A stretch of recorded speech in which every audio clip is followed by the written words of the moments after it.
Lowe's knows that free is just better. That's why MyLowe's Rewards is free to join. As a member, you earn points towards MyLowe's money on eligible purchases, get exclusive free gifts, and earn free shipping at Silver Key status, all on top of weekly member-only deals. Don't wait. Join MyLowe's Rewards for free today and start saving more. Lowe's, we help, you save. Loyalty program subject to terms and conditions. Details at lowes.com/terms. Subject to change.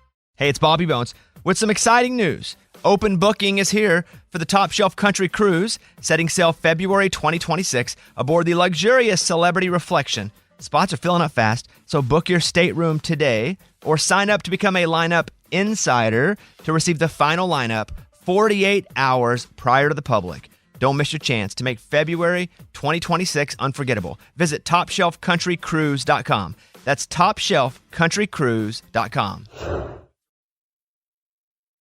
But then the very next week, James Charles went to a big party like nothing even happened. I don't even know why you would look this up in the first place. Why are you? I don't know why. Why are you looking this up? What part of Drama Alert don't you understand, Cecil? I don't understand any of it. All the parts of it. None of it. Insane. Huh. That's weird. Where are Eli and Heath? Yeah, because this week's episode, I guess I just kind of expected some kind of, There it is, guys. There it is. Damn it. I knew we should have taken a left at Albuquerque. Nice. Bugs Bunny reference. Thank Heath, Eli, what are you doing? What does it look like, Noah? We read this week's essay, and now we're escaping. Oh. Well, we tried to escape. It looks like we kind of just dug in a circle and we're back now. Side note, movies are very deceptive about the size of sewage. Yes, thank you. False advertising. Tiny. I mean, do I even want to know why you guys tried to escape our podcast? I mean, one, you guys always say no to our great business ideas. Yeah. And also we die like all the time. That's all the also time. built in. Yeah, I mean, you could just figure out how to write a turn without killing everyone in the sketch. That's something you Don't could get meta, That's Tom. actually Okay, that a is really my good thing. point, Tom. Just That's saying. right. Not get meta. do that.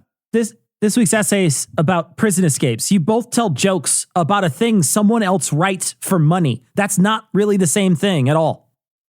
Yeah, I guess so. All right, so what do you say? You guys want to get out of there and do the podcast? Yeah. Okay. All right. Oh no, the tunnel! See? Lazy.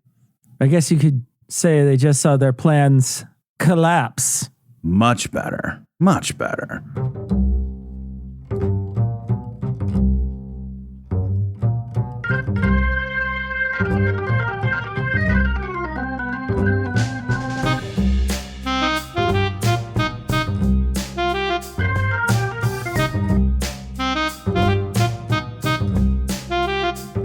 Hello and welcome to Citation Needed, a podcast where we choose a subject, read a single article about it on Wikipedia, and pretend we're experts. Because this is the internet, and that's how it works now. I'm Heath, and I'll be the warden, or some jail thing. And joining me, we have the usual panel of experts. First up, we have a man who didn't kill his wife, and a man who doesn't care, Eli and Cecil. Really hoping this is our breakout episode.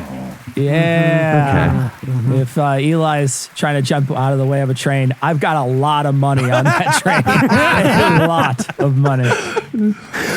And also joining me is a man who orders weed by the Green Mile and the union enforcer for the Lollipop Guild in Oz. All right. It's a TV show about jails. Noah and Tom are here. Oh, and when you get to the end, you spark it up. You nailed it, dude. Well done. Hey, don't fuck with me, Heath. I have a short fuse. And body. I have a very short body, too. That's not true. It's not very good. So tell us, Eli, what person, place, thing, concept, phenomenon, or event are we going to be talking about today? We'll be talking about prison escapes. All right. And Tom, you clearly watched The Shawshank Redemption last week and openly wept at the end because you're any human being ever. Are you ready to deliver this entire episode as Morgan Freeman? Oh, shit. Oh, shit. If I could deliver like Morgan Freeman, I wouldn't be on this fucking show. So, Tom, why prison escapes? Well, Heath, as we continue down the road towards living in a fascist nightmare, I thought, what words of wisdom, what advice could I offer our listeners to help them get through these increasingly bizarre times? Then, after nothing useful occurred to me, I thought, well, what skills might we all need to acquire to live healthy, satisfying lives in this age of jackbooted unrest? And, what better skill set to acquire for 2020 than how to escape from a prison?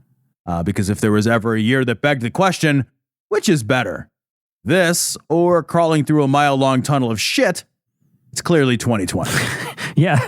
At this point, I would shoot through that tunnel like an under construction action park slide. Are you kidding me?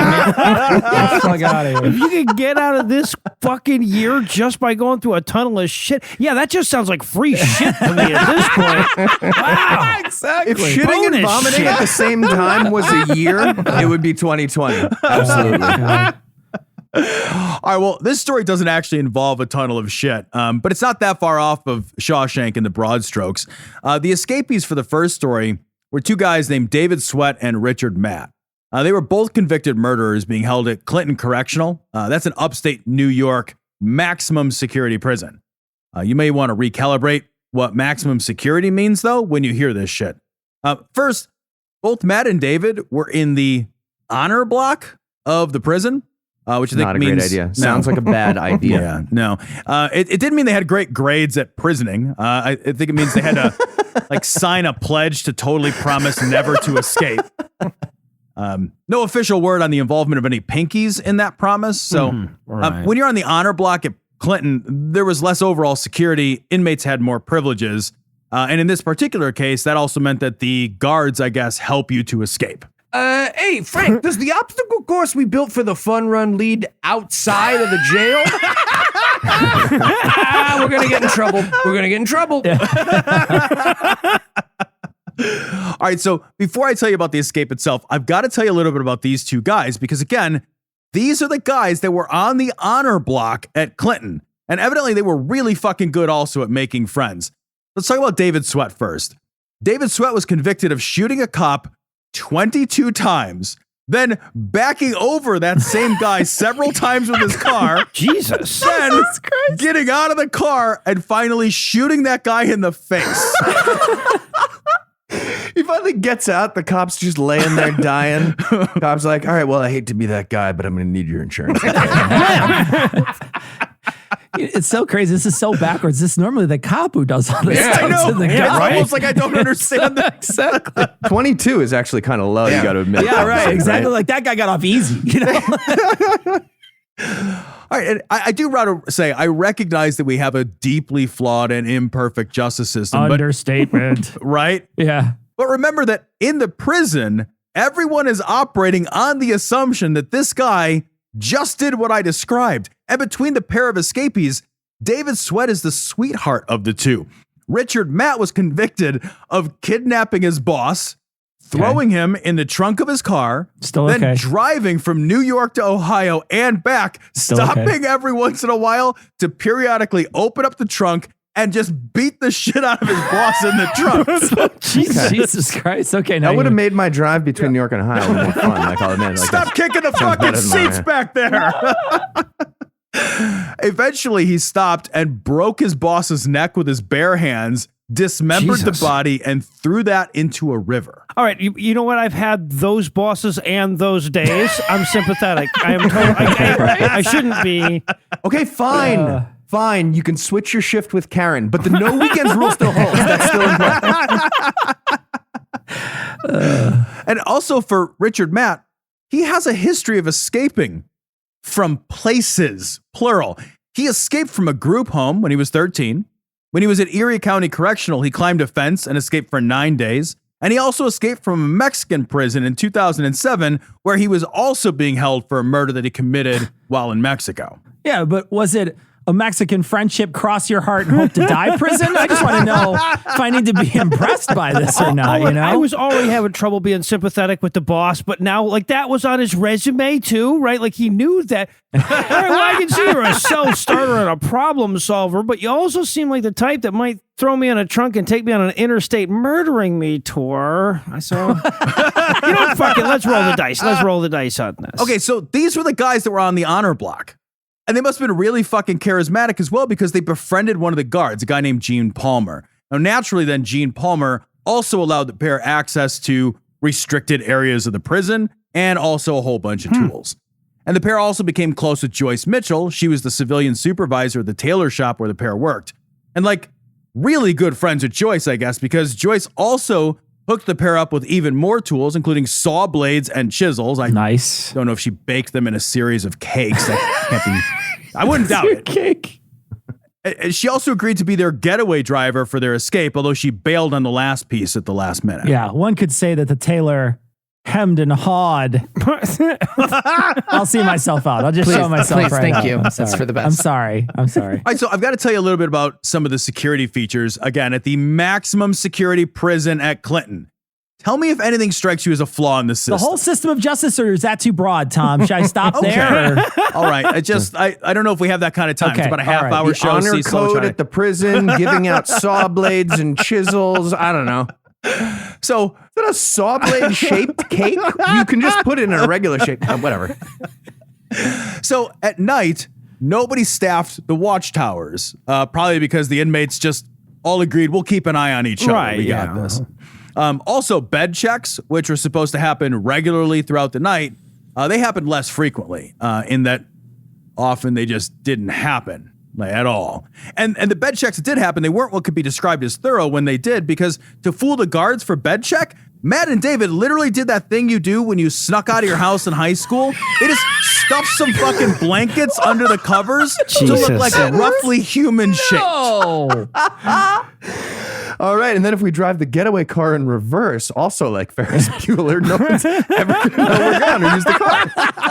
You have to roll it all the way out of the prison Yeah, right, driveway, right. though. Then you got to start it once you get to the road. So the article I read on this said the prison also had, quote, an overall culture of complacency, No. which seems like not the culture for a maximum security prison to have. Maybe you misread and they were actually a maximum security prison. I'll show Cecil that. I'll show Cecil that. I liked it, so you can stay.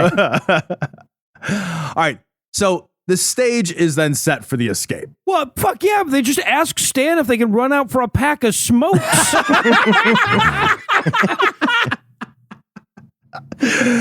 Well, instead, they used the tools their buddies gave them, and the pair sawed their way through the steel walls of their cells. They cut around the air vents to hide their work. Once through the walls, they had access to the interior of the prison, which was a sprawling network of catwalks. They made their way silently down 5 stories to a 24-inch steam pipe. And since it was summer, that steam pipe wasn't in use. They cut into the pipe, they crawled through the pipe, through the prison, under the walls, and emerged from a manhole cover a block away. I hope they made that sound. Thank you for the too. Foley. I hope so, too.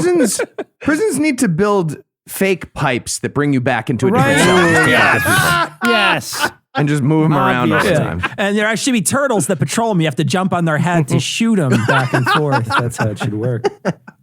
So once out, Joyce was supposed to be waiting for the pair, but I guess friendship isn't what it used to be because she just wasn't there at all. They ran off instead. Just fuck that. They ran off instead into the woods. And I looked this area up on a map.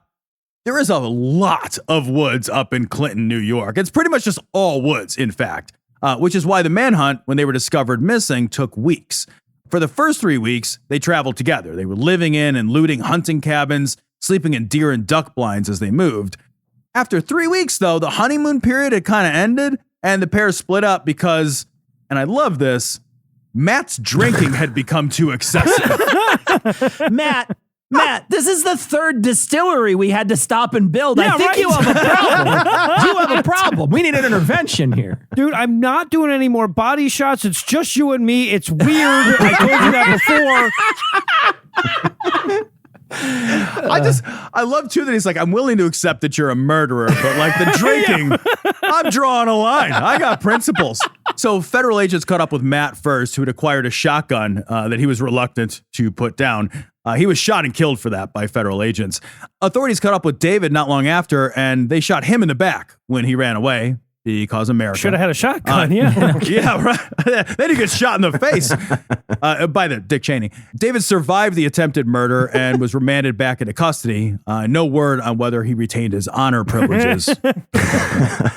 All right, so the cops walked into the woods and heard a guy yelling, "Shot, shot, shot, shots," and drinking by himself in a duck blind. And they shot him. Yeah. So that's Yeah, kind of funny. yeah. And the other guy had just recently realized that was a bad fugitive partner moments ago. So not the hardest manhunt ever, but we do have a few clever criminals coming up next after a quick break for some apropos of nothing.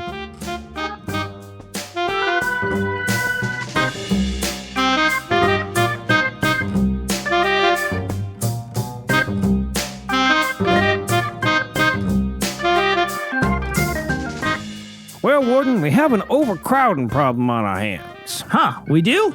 Yes, sir. The inmates are packed into the cells so tight it's like a Bugs Bunny cartoon where he opens the closet Uh-huh. and Yeah, yeah. everything falls out. Yeah, and yeah, yeah. He's standing there, with his back pushing it all. I guess he's using his leg muscles. For all he's got, I get the with all his reference. I might. get the reference. What are our options here? Well, we can transfer some inmates over to Happy Fun Time Town.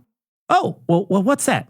Well, it's the new name for that deluxe accommodation, low security personal confinement center. It used to be a Chili's. Oh, that actually sounds real comfortable. Oh, it's pretty great, actually. They have a bouncy house, a 24-hour buffet, a rock climbing wall, a water slide. Every cell comes with a personal concierge. Wow, that sounds amazing. It would be like being a kid and getting locked up in a Chuck E. Cheese overnight. So the food is inedible then? Well, it's a prison. Oh, okay, that's fair. Okay, well, now who are we going to pick to move over? Well, I have a few suggestions. What do you think about these two murderers? You want to move murderers to Happy Time Fun Town? Yeah, I mean, once you hear their story, you might change your mind. One of them broke his boss's neck with his bare hands and then dismembered the body. Well, that actually sounds pretty horrible. Why are these your first pick to go to Supermen prison? It's a personal confinement center. Well, okay, the yeah. other ones that qualify are all petty marijuana repeat offenders. Oh, well, that actually sounds better, though. Well, yeah, but they are black. Oh, next Snappy McGee it is. Fantastic, sir. Hey, Johnson, you think they'd let us into that bouncy house? Oh, sure, door's unlocked. We can just go right in. Bouncy house. Bouncy house. Bouncy house.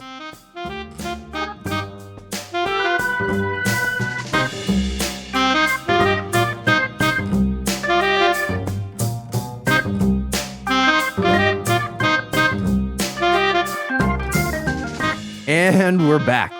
When we left off, we had just learned that honor among thieves wasn't the greatest system for a prison. What's next, Tom? All right, well, next I want to tell you guys the story of Alfred Hines. When Alfred Hines was convicted in 1955 of robbery and sentenced to 12 years, he tried to regain his freedom by use of the appeals process. But since that process is a complete farce and doesn't work at all, he eventually broke out of Nottingham prison along with some other guy who wasn't interesting. Hines hid out in Dublin for 248 days. That other guy's so mad listening to this podcast. Yeah, I know. so Fuck you, I angry. was interesting. He hid out in Dublin for 248 days. My condolences there. Sending letters and recordings to the media to try to drum up support for his case and maybe, if he was lucky, get a Netflix special. That didn't work, and neither do the Netflix specials, by the way. Nope. So he was rearrested, which he found equally as annoying as the first arrest. So again, with the aid of someone less interesting, Hines escaped. This time, and I love this, by crafting a custom padlock and then waiting for the guards to use the bathroom and locking them inside of it. Nice. Guys, see, this is exactly why I said we shouldn't all shit together with the buddy system. This is what happens. Why would you make a padlock? Why would it have an unlocking mechanism? Do you just want to make sure the guards had a fighting chance? Like a chair under the door would have done the trick, right? Got a bridge troll standing outside of the bathroom. So he was rearrested and sent to Chelmsford prison and again met an inmate with an escape plan. The pair somehow, it's not at all clear how, obtained a number of keys. And though the keys they had got them most of the way out, they still had to scale the 25-foot barbed wire topped wall, which they did. Somehow, again, nobody's really sure how. He remained free this time for 20 months before getting busted for car smuggling and was sent to prison again. And this time he again fought his original conviction. In 1964, he was granted a pardon for the original crime of robbery, and he left prison, this time using the front door. Bobbing and weaving on his way out. They're like, dude, stop. You can just go. You don't have to stop. Stop serpentining. Well, but did he also get pardoned for car smuggling and 3 prison escapes? Because those are all also crimes. I don't get I know this. they don't mention that at all. They're just like, you did 9 years for nothing. You could just go.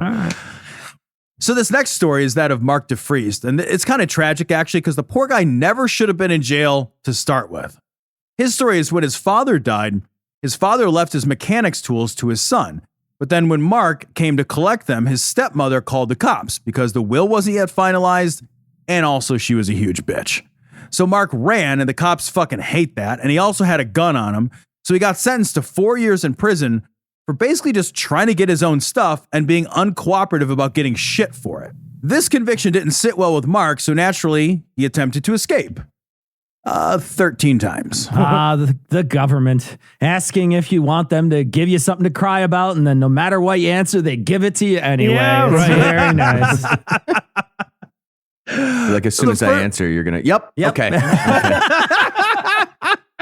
So the first time, he somehow procured some LSD and then he slipped it into the coffee of the staff, and his plan was to leave while everybody on the staff was tripping, but some total bummer narked on that amazing plan. Or just some like British prison guard Noah acting totally normal, being like, all right, thanks for the acid. No, you can't leave. One day. So when he was at Bay County Jail, he routinely escaped from shackles, handcuffs, and even straitjackets. He broke out of 3 cells. At one point, he fashioned a zip gun, a working zip gun, from a tube of toothpaste. Jesus Christ. What? This guy's amazing. At Leon He made County a Jail. firearm out of He a made a tube firearm out of toothpaste? toothpaste. Yep. Jesus Christ. Hire this guy as the next Q in James Bond. That's amazing. What the fuck? It gets kind of better, actually. At Leon County Jail, he cut through the bars of his cell. They didn't detail how. And then he used an actual, like, bed sheet rope to lower himself out. And then on more than one occasion, he memorized the tooth pattern of the guard's keys from sight, then fashioned working keys from paper to unlock his own cells. Ultimately, none of his attempts were successful, and his original 4-year sentence is now up to 106 years. Oh, gosh. We, the jury, find you guilty and sentence you to stop hitting yourself. I had to take this back to the source, but maybe if you can cut through the bars of your cell with toilet water and make keys out of paper, you don't need your dad's old tools. But you know, what do I know? Make them out of paper and fucking toothpaste. In 2001, Pascal Payette was convicted of murder and sentenced to 30 years incarceration at Loins Prison in the south of France. But prison is boring and helicopters aren't. So Pascal arranged for a few of his friends to land a helicopter on the roof of the prison so he could escape. And he escaped. But he'd also made some friends while he was in the clink. So since the helicopter thing had worked out so well for him, he again took to the air, landed a helicopter on the roof of the prison, and then broke out 3 more of his buddies. Nice. This did not sit well with the authorities, who managed to again recapture Pascal. And instead of holding him in one prison, they shuffled him from prison to prison every few months and kept him all the time in solitary confinement. It's just, I love the thought of like, hey, boss, time sensitive question. Are we expecting any roof helicopters today? It's on the schedule. And you would think shuffling him around and keeping him in solitary would work, but it totally did not fucking work. In 2007, 4 of Pascal's friends hijacked a helicopter along with the pilot of that helicopter. Wielding sawed-off shotguns, they demanded that he fly to a prison in Grasse and again landed on the roof. Once at the prison, 3 of the gunmen jumped out, broke into the prison, forced their way through to where Pascal was being held in solitary, broke him out, and took off again. The whole operation from touchdown to takeoff lasted 5 minutes. They flew off from there to the coast about 50 miles outside of Cannes. The pilot was released unharmed. The gunman and Pascal were captured months later in Madrid, and Pascal is now back in prison, though the authorities are not disclosing to anyone which prison it is. Also, maybe they should station someone on the roof of these places, you know, just in case. Or at the very least, Tom, paint over that giant H with a circle around it up there, you know? All right, boss, I made the H into a B, so no way this shit happens again. We're all good. Wait unless they get a balloon. Fuck. What's a non-vehicle letter? Shit. All right, guys. And since we started our story in Clinton, we are going to end it in Clinton. Yeah, and I think I speak for all of us when I say we will all wish a lot of things had ended in Clinton. Oh, yes, we do. So this last story is a story of none other than Tupac Shakur's godmother, Assata Shakur. Assata Shakur was a member of BLA. It's an offshoot of the Black Panthers movement. And our whole story would be its own episode, but I'm going to run through the highlight reel before we get to the prison break. Assata was linked by law enforcement to a number of crimes ranging from bank robberies to murder. And while that story gets pretty complicated, suffice it to say that Assata was no fan of law enforcement, and law enforcement was not overly keen on her either. She was placed on a wanted list with a number of warrants outstanding for her arrest. Well, look, I'm not trying to make excuses here, but when you grow up with a name that starts with ass, you have to be tough, right? You have no choice. In 1973, state troopers pulled her over and not knowing who they had stopped. When they approached, a gunfight ensued that left state trooper Werner Forrester dead, along with Black Panther leader James Costin. Assata Shakur was wounded and eventually captured by the police. But during the trial, her supporters rallied outside the courthouse, and Assata was several times removed from the courtroom for her angry recriminations against racial injustice. Once the trial was concluded, Assata was sentenced to life in prison for the death of Trooper Forrester, and she was sent to Clinton Correctional Facility for Women. That's the honor code one? It's the lady honor code. So there must be something in the water up there in fucking Nowheresville wasteland that is Clinton, because again, the security is almost cartoonishly lax. BLA members decided they needed to break out their leader, so they robbed a jewelry store in New Jersey, getting away with $105,000, and headed out to Clinton to rescue Tupac's godmother. Tupac's still alive. No, it's not. Sorry, By the way. they stopped on the way. Read a book. No. They stopped. So wait, they stopped on the way for a robbery? Like someone was like, I mean, we have the guns, guys. Do we want 2 trips? He lives in California. He's still alive. Go Will you ahead. stop?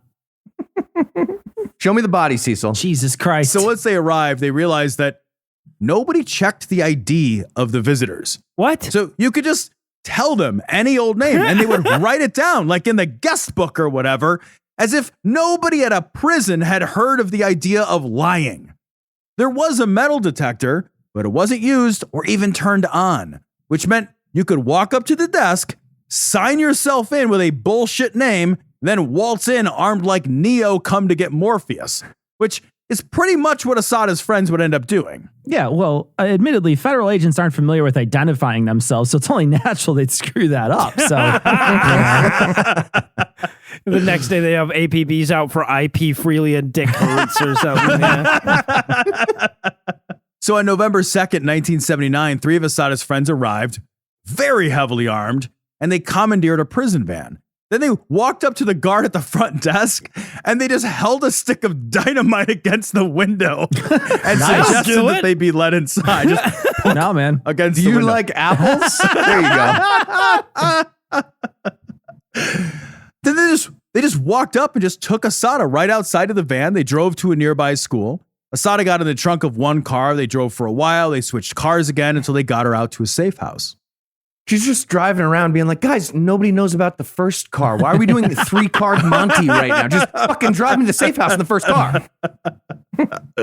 Maybe she was being chased by a helicopter guy from the last story. Is like, Yeah, who knows? It could be anything. So now there was a massive manhunt underway with police circulating wanted posters and then supporters papering over the wanted posters with Assata Shakur is welcome here posters. I think is great. So once again, she got into the trunk of a car, this time with a fake driver's license and $50,000 cash from the jewelry store robbery. And she was driven to Pittsburgh to hide out, probably because nobody has ever found anything they were looking for in Pittsburgh. I want to make a Pittsburgh sports team name theft joke, and I have choice anxiety. Is it Pirates? Is it Steelers? Which one is it? I don't know. Fuck those Penguins. Thieving Greedy bastards. little flippers. Right? I just love that they got 105 grand, but by the time they give it to her, it's like, look, we got 50 grand for you. And we bought you half a pizza, you know. Yeah. His driver's license was at least $55,000. And the gas money, just ridiculous. So in 1980, she left Pittsburgh for the Bahamas, and then she finally ended up in Cuba. Good choice. Yeah. Right? That's a big upgrade for sure. Either one, Cuba's an upgrade. When she was in Cuba, Fidel Castro called her a hero of the oppressed and offered her political asylum. To this day, Asada Shakur is living her best life in Cuba, and I am definitely not jealous about that. She was declared a terrorist in 2013. There's a $2 million reward for her capture, but good fucking luck with that. And her godson's still alive. And if you had to summarize what you learned in one sentence, what would it be? Make friends with a helicopter pilot from the Black Panthers. It's the only way to be safe. And are you ready for a quiz from the panel? I'm either ready or this coffee you gave me is exceptionally potent. Something's going on. All right, speaking of which, I got a question for you here, Tom. When trying to set the mood for your LSD-based prison break, what music should you play for the guards? A. Crowbar Hotel California. B. Anything with joint in the title. C. Brig Brother in the Holding Cell. Fantastic. No? Anybody? Fantastic. Okay, so I was thinking if any, it's like 9 people are going to love that joke and everybody else is going to go, fucking what? 9 people or is 8 D- people more than our listening Yeah, audience. exactly. That's You're crushing it. Yeah. Or D. Anything by Clink Floyd. Clink Floyd, I like that one. Clink Floyd. It's Clink Floyd. Great. Yeah, because of Just- the wall. You got to scale the wall. I mean, Exactly. And then you got to make it through Yes, that moat of that is Roger correct. Waters. That is correct, Tom. Clink Floyd was the reason I wrote that joke, and everything else was a desperate deserved it. attempt to It get to deserved it. that. All to that right, D. Tom. Why was Asada Shakur declared a terrorist? A. For making an Asada her captors. Oh, Jesus. B. Because she so killed terrible. Everything you do is so terrible. that. B. Oh, now you sound just like his father. B. She killed that cop in self-defense after he shot her while her hands were up, and you're not allowed to do that. Or C. The government was Shakur. She would kill again. All right, C is actually almost acceptable, so I'll go with No. A. No. Actually, No. I'll go with A. Incorrect. It's B. She killed Damn that it. cop in self-defense. All right. Brian Yes, sir. Bo Larson was not mentioned in this podcast, but he escaped from prison 22 times, mostly using a saw to cut through the bars. After his last escape, what award was he given? A. Best Supporting Actor. B. Breakout Artist of the Year. Oh, that's good. C. Penitential Medal of Freedom. Or D. Because he was the greatest of all time, the Escapegoat. Oh, that's tough. That's so tough. Cecil, you know why that's tough? Because not only are they all independently good, but they are better by proximity to being near Eli's. That's why they're so good.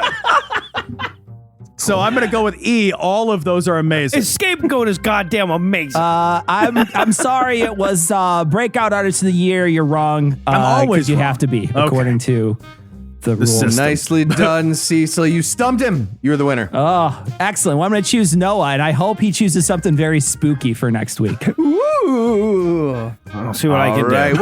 Well, for Tom, Noah, Cecil, and Eli, I'm Heath. Thank you for hanging out with us today. We'll be back next week, and by then, Noah will be an expert on something else. Between now and then, you can hear Tom and Cecil on cognitive dissonance, and you can hear Eli, Noah, and myself on God Awful Movies, The Scathing Atheist, The Skeptocrat, and D&D minus. And if you're feeling guilty about not paying for the unsolicited CD we gave you on the street, you can make a per episode donation at patreon.com/citationpod. That is our business model here. And if you'd like to get in touch with us, listen to past episodes, connect with us on social media, or take a look at the show notes, check out citationpod.com.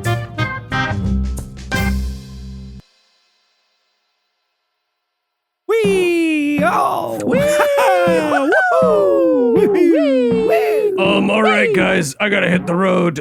Let's just say I owe my former boss a visit. Okay, cool. Oh, see you later. Who was that? The guy. No idea. Watch me flip. Oh, wow. No, I'm gonna do one. Watch.